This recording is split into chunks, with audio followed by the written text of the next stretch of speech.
যা হয় আর মাসের কাছে হাত পাতা লাগবে না, বুঝতে পারছেন? ওখান থেকে আপনার কামাই রুজি যা হয় আল্লাহ তালা যা কিছু দেয় ওখান থেকে আপনি সংসার চলে যাবো ইনশাল্লাহ। আমরা দুইজন এটাই করবো ইনশাল্লাহ। নেন ইনশাল্লাহ, দোয়া করুন আমার খামারের জন্য, আর ভালো থাকেন, ঠিক আছে? আসসালামু আলাইকুম ওয়া রাহমাতুল্লাহ।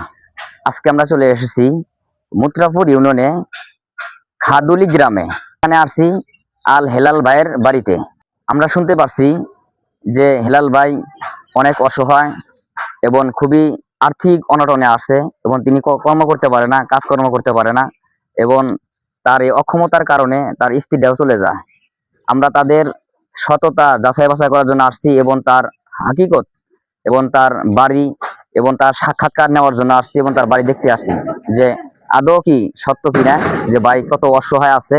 আমরা আসছি তাদেরকে কিছু সাহায্য সহযোগিতা করার জন্য, যে কি করতে পারি। দর্শক বন্ধুরা, আমরা চলুন যাই ওই হেলাল ভাইয়ের বাড়ি এবং তার সাক্ষাৎকার নেই, তার হাকিকত সম্পর্কে আমরা জানি। দর্শক বন্ধুরা চলুন আমরা তার বাসায় যাই। আসসালামু আলাইকুম, কেমন আছেন ভাইজান? ভালো নাই, এই দেখলাম দেখা লাগে বৃষ্টি শেষে যায় আমার এরকম মানে শরীরেও ভালো লাগা এই নানান হেলাল ভাই বলে তাহলে তো আপনার বাসায় দেখতে আসছি, ঠিক আছে? ভালো হয়েছে ভাই, আপনার হাকিকত সম্পর্কে জানি, দেখি কি হাল হইগত আপনি আসছেন। তো আপনি থাকেন কোথায়? এই বিছানায়? লোক নাই, পরিষ্কার ঘুরে থাকি। তাহলে তো ভাই সেরা, একদম সেরা। একবারে তুলা বাড়ি আছে এখানে এরকম অবস্থা কি থাকা যায়? তোষক নাই, নাই মানুষ তোষক দেখবি। ও ঠিক আছে, বুঝতে পারছি। এখানে একটা আপনার তোষকের ব্যবস্থা করবেন, ঠিক আছে? এই দেখেন বালিশের কভার নাই, যে বালিশটার কভার লাগাইবেন, ঠিক আছে? আর এই যে এগুলা সেরা, দেখেন একদম সেরা, থাকা যায় না তো ভাই। এগুলো সব একটা তোষক বানাবেন, ঠিক আছে? তোষক বালিশের কভার এখানে একটু এরকম সিস্টেম করে সুন্দর করে রাখবেন, ঠিক আছে? আর তোষকটা বানাইবেন, এরকম সেরা অবস্থা থাকা যায় না তো। দর্শক বন্ধুরা, আমার হেলাল ভাইয়ের কাজ দেখেন কি সেরা ফাটার মধ্যে থাকে। ইনশাআল্লাহ আমরা চেষ্টা করবো এটা একটা ব্যবস্থা করার জন্য, ঠিক আছে? হেলাল ভাই, আপনি এখানে থাকতেছেন, ঠিক আছে? আপনার তোর মা নাই, আপনার বাবা আছে না? বাবা কোথায় থাকে? চলেন আপনার বাবা কোথায় থাকে দেখে আসি। এখানে এই অবস্থা, এখানে তো আরো করুণ অবস্থা ভাই হেলাল ভাই। এই যে এখানে খড়ি রাখছেন, হ্যাঁ, এখানে তো এলোমেলো আগে থাকে কেমন? এখানে তো সব বস্তা সালা মালা দেয় বোঝাই।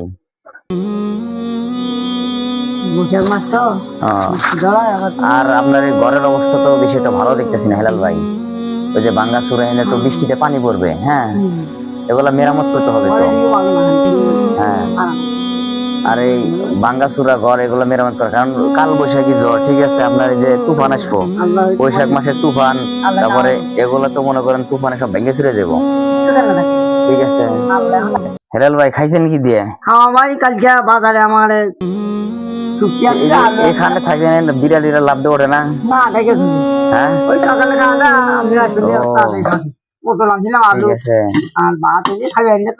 এই সব অবস্থা ভেঙে পড়ে যায়, ভাত তো পড়ে যাবো, নষ্ট হয়ে যাবে, তরকারি উল্টে পড়ে যাবো সবকিছু।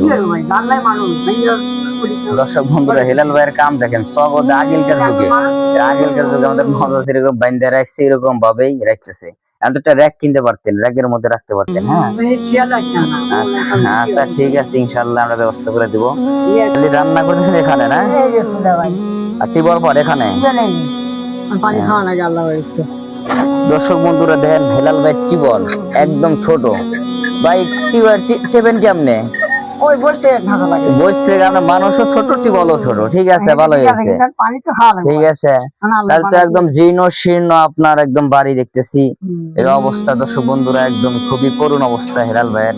এই যে রান্নার ঘর দেখেন, এখানে রান্না করে, এখানে টিবল আছে, এগুলা খুবই কষ্টদায়ক, কারণ আজকের যুগের মানুষ এরকম কষ্ট কেউ করে না। কিন্তু হেলাল ভাই খুবই অসহায় এবং হতদরিদ্র, খুবই সমস্যার মধ্যে আছে, আর্থিক অবস্থার ভিতরে আছে।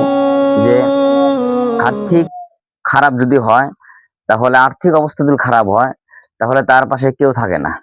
হেলাল ভাই, আমি মানুষের কাছ থেকে শুনছি, বাস্তবে আছে আরো আশ্চর্য হইলাম যে আপনার জীর্ণ শীর্ণ ঘর, আপনার বাসস্থান, কোথায় থাকেন, কোথায় খান, কি হাল হইকত সবই দেখতে পারলাম চোখের সামনে। আমার খুব খারাপ লাগলো যে এই অবস্থা এই আগের যুগের মানুষের মধ্যে থাকা থাকি এত কষ্ট করে কেউ থাকে না। তে যাক, আল্লাহ যেটা করে ভালোর জন্য করে। তে আপনার মা তো নাই না? না উনি মা মারা গেছে মেলা বছর আগে। বাপটা আছে? বাপ বাপটা বৃদ্ধ না? ওই নিয়ে আপনি আপনি দেখাশোনা করেন? আমার ওই দেখাচ্ছে ও, আর আপনার তো ওয়াইফ নাই? না ওই ওয়াইফ কেন চলে গেল? চলে গেল আর্থিক অবস্থা, এই সর্বদা কাজ করলে আমাদের এই কারণে হয়তো থাকে নাই। হেলাল ভাই, হ্যাঁ বলেন। তাহলে আপনার ঘর তো জিনে শুনে দেখতে পারলাম, হুম আপনি খুব কষ্টের ভিতরে আসছেন। মানুষের তো শুনতে পারছি, অনেকেই বলছে যে ভাই তার কাছে একটু যান, তার হাকিকত সম্পর্কে জানেন, একটু আপনারা একটু আর্থিক সাহায্যের হাত বাড়িয়ে দেন, কিছু করতে পারেন কিনা। তে আমাদের কিছু করার ক্ষমতা নাই, উপরওয়ালা সবই করে ইনশাল্লাহ, যা কিছু করে আল্লাহ তাআলার পক্ষ থেকে ভালো কিছু হয়। হুম তো যাই হোক, আমি বাস্তবে দেখলাম এরও আপনার এখানে যে অবস্থা আমি দেখতে পারলাম। ইনশাআল্লাহ আমি চেষ্টা করব, তারপরেও দর্শকরা আছে বিবেচনা করবে, আর আমি আল্লাহ তাআলা যদি চায় আমি আপনাদের এটা ব্যবস্থা করে দিব ইনশাআল্লাহ, যা কিছু দেখতে পারলাম। তো ইনশাআল্লাহ দেখি আপনাদের এখানকার একটা লোক ডাক দেই, তার মুখে থেকে শুনি আর কি হ্যাঁ ভালো। যে আপনার হারিগর সম্পর্কে। যে ভাইজান, এখানকার লোক একজন ডাক দেন। ঠিক আছে মজিবের কথা বলবো আমার বিষয়টা। আসসালামু আলাইকুম। ওয়ালাইকুম আসসালাম। ভাই ভাইজান, ভালো আছেন? জি ভাই। ভাই আলহামদুলিল্লাহ। আমি অনেক মানুষের শুনছি, বুঝতে পারছেন, জি। যে শোনার পরে যে ভাই হাল হই কর, জি। তো কয়েকদিন ধরে বলে, কিন্তু আমার আসলে সময় পাই না, আমি আচ্ছা, ব্যবসায়িক মানুষ, সময় পাই না। তে আজকে আসছি, জি জায়গা আসছি, আসার পরে দেখি জীর্ণ ঘর, ভাঙ্গাচুরা ঘর, খুবই অভাব অনটনে থাকে। জি।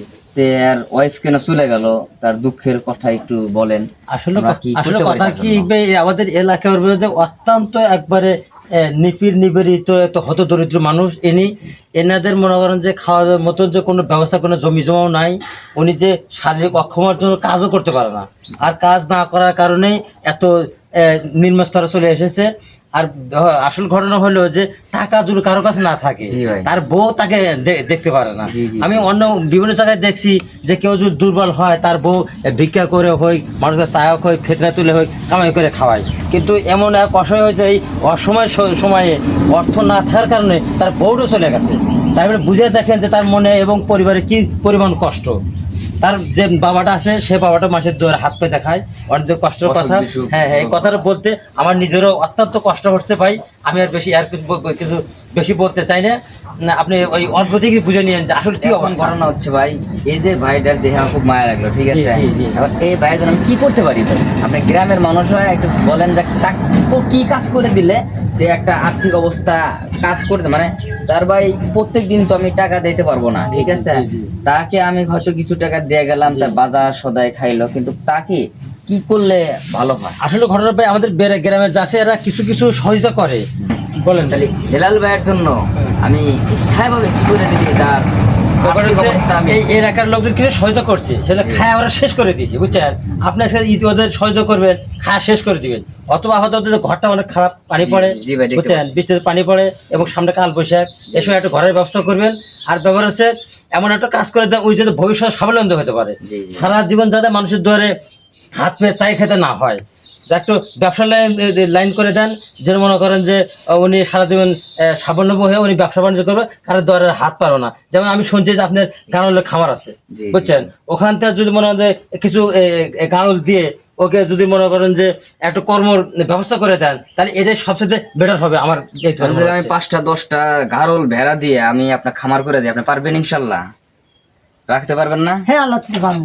চেষ্টা করবেন ইনশাল্লাহ। যেহেতু বাড়ি কাম পারেন না, পরিশ্রম করতে পারবেন না, চাকরি করতে পারবেন না, তাহলে 2 4টা 5টা যে রাস্তা দিয়ে খাওয়াবেন, ঘাস কেটে এনে খাওয়াবেন, পারবেন না ইনশাল্লাহ? হ্যাঁ, পারবো। আচ্ছা, ওইটাই সে ব্যবস্থা করে দিবনি। আর এখন আমি কি আমার পক্ষ থেকে কিছু আর্থিক সাহায্য করি, এর উপর চলতে থাকেন, কারণ আজকে তো চাউল কেনা রাখবো না, কারণ আজকের খরচ নাই। কারণ আমি এই যে আমার পক্ষ থেকে কিছু টাকা পয়সা দিয়ে দিতেছি ইনশাল্লাহ, ঠিক আছে। এই টাকা দিয়ে আপনি বাজো হাদায় যা যা করার নাগে আপনি করবেন। এরপরে মনে করেন ইনশাল্লাহ আপনাকে একটা ছোট্ট খামার করে দিমুনি, ওখান থেকে আমার খামারে যাবেন, আমি মাল দিব, ওখান থেকে আপনি উৎপাদন করবেন, ওখানে আবার সেল করবেন। এর যা হয় আর মাসের কাছে হাত পাতা লাগবে না, বুঝতে পারছেন। ওখান থেকে আপনার কামাই রুজি যা হয় আল্লাহ তাআলা যা কিছু দেয়, ওখান থেকে আপনার সংসার চলে যাবো ইনশাল্লাহ। আমরা দুইজন এটাই করবি ইনশাল্লাহ। নেন ইনশাল্লাহ, দোয়া করুন আমার খামারের জন্য। আর ভালো থাকেন, ঠিক আছে আচ্ছা ভাই, ইনশাল্লাহ। এটা দিয়ে কি করবেন আপনি বলেন তো? চাল ডাল ঘরে নাই, কিনে কেটে খামো। আমি কালকে রাত্রে যে রান্না করবেন এই চাল তো নাই। হয়তো কালকে হ্যাঁ, এটা বাজারে যাবেন, বাজারে আপনি চাল ডাল তেল মাল যা যা লাগে সব দিকে না ভাই। ঠিক আছে, এটা সব কিছু কিনবেন। আর আপনাদের একটা ব্যবস্থা ঘরের ব্যবস্থা করে দিতেছি। আর হচ্ছে ধরেন যে আপনার ওই খামার একটা ব্যবস্থা করে দিন ইনশাআল্লাহ। আর ঘটনা হলো যে আমরা এলাকা থেকে এনার জন্য যা করতে পারি নাই, আপনি এমন একটা ব্যবস্থা করে দিলেন, বুঝছেন? আপনার জন্য আমরা দোয়া করি আপনি দীর্ঘ আয়ু হন, এবং দোয়া করি আপনি নিজেও স্বাবলম্বী হন, আর মানুষের সাথে এভাবে সহায়তা করে পারেন, এই দোয়া করি। আসসালামু আলাইকুম ভাইজান, ভালো থাকেন। আচ্ছা, আসসালামু আলাইকুম।